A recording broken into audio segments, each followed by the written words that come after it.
Hello friends, আসসালামু আলাইকুম। Welcome back to English Kutinati. আমি তাজুল ইসলাম। অ্যান্ড গত ক্লাসে আমরা কয়েকটি সেন্টেন্স স্ট্রাকচার নিয়ে আলোচনা করেছিলাম 1 to 10 পর্যন্ত।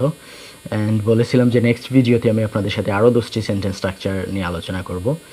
অ্যান্ড তো আমি লাস্ট 2 দিন একটু ব্যস্ত ছিলাম, একটু বাইরে ছিলাম, যার কারণে আমি ভিডিও মেক করতে পারিনি।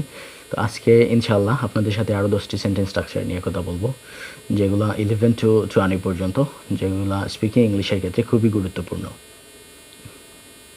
আজকে আমার খুবই মাথা ব্যথা করছে, তারপরেও ভাবলাম যে না, একটা ভিডিও আজকে তৈরি করি।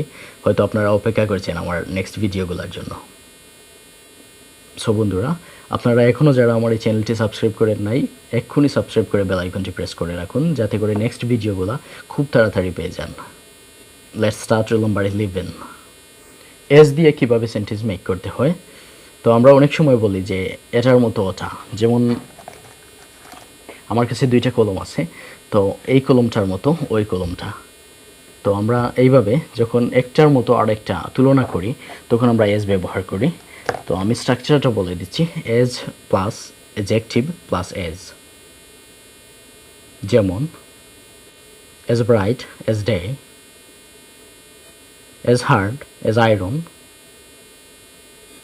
Age cold as ice, as brave as lion, as pure as flower, as clear as day. Rule number 12, I like the way. আমরা অনেক সময় অনেকে বলে থাকি যে আমি তোমার ওটা পছন্দ করি, আমি তোমার এটা পছন্দ করি, আমি তোমার ওইটা পছন্দ করি। তো এইরকম যখন আমরা কাউকে বলবো তখন আমরা এই স্ট্রাকচারটি ব্যবহার করব, আই লাইক দ্য ওয়ে। আমি স্ট্রাকচারটা বলে দিচ্ছি আপনাদের। স্ট্রাকচার হচ্ছে I like the way plus subject plus verb. যেমন I like the way you talk. I like the way you walk. I like the way he loves. I like the way they fight. এবং আমরা যখন এই ধরনের সেন্টেন্সকে negative করতে চাই তখন আমরা বলতে পারি I don't like the way he plays.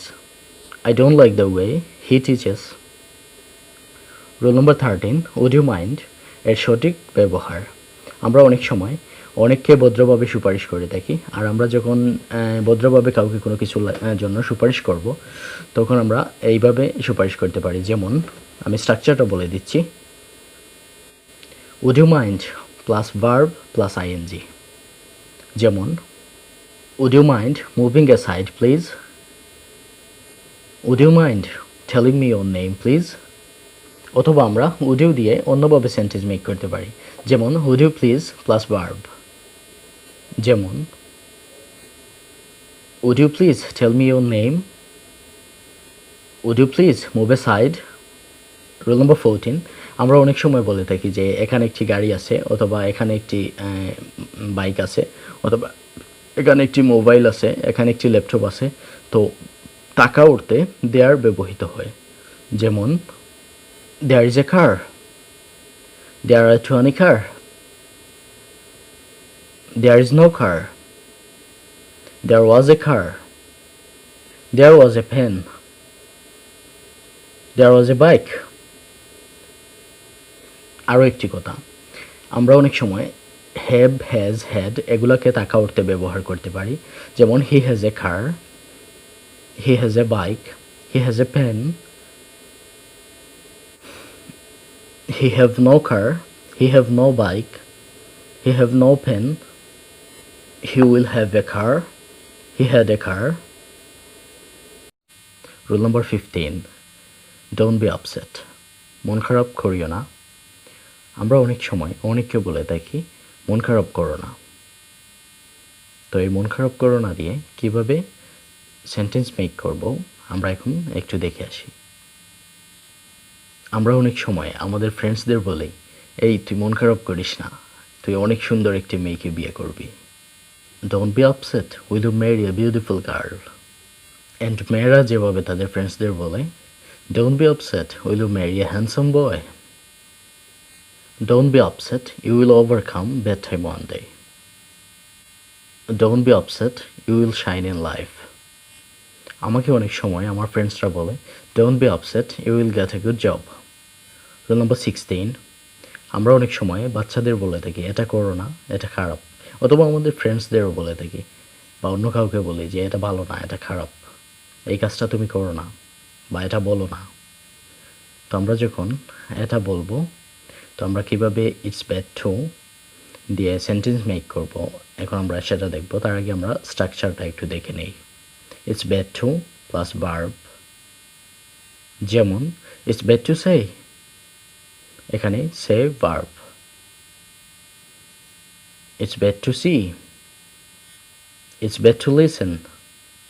Rule number 17, something to. আমরা অনেক সময় বলে থাকি আমার কিছু বলার আছে, আমার কিছু করার আছে, অ্যান্ড আমরা যখন এটা আমার কিছু বলার আছে অ্যান্ড আমার কিছু করার আছে এসব নিয়ে কিছু কথা বলবো কারোর সাথে, তখন আমরা সামথিং টু ইউজ করব। এর স্ট্রাকচার হচ্ছে সামথিং টু প্লাস ভার্ব, যেমন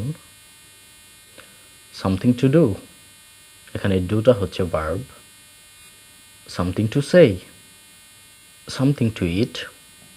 রুল নাম্বার 18, লেটস নট। আমরা অনেক সময় বলে থাকি দোস্ত চল এটা না করি, তো আমরা যখন এইরকম কাউকে কিছু বলতে হয় তখন আমরা লেটস নট ব্যবহার করব। এখন আমরা দেখি লেটস নট এর ব্যবহার। Let's not do it, let's not see it, let's not find it,